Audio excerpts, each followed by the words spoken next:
তো বন্ধুরা, চলুন পার্শ্ববর্তী দেশগুলোতে চাকরিতে প্রবেশের বয়সসীমা কত সেটা এখন জেনে নেওয়া যাক।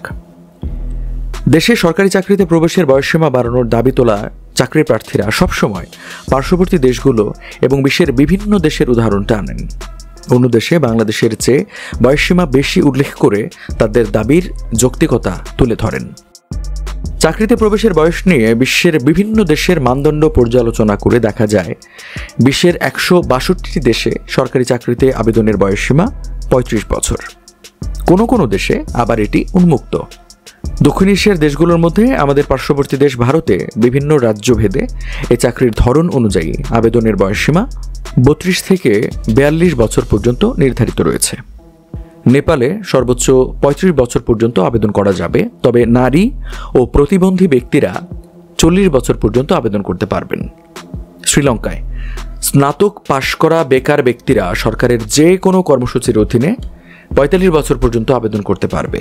আগে এই বয়সসীমা ছিল 35 বছর। তাইওয়ানে বয়স সর্বোচ্চ 35 হলেও সরকারি চাকরিতে যোগ দেওয়ার সুযোগ থাকে।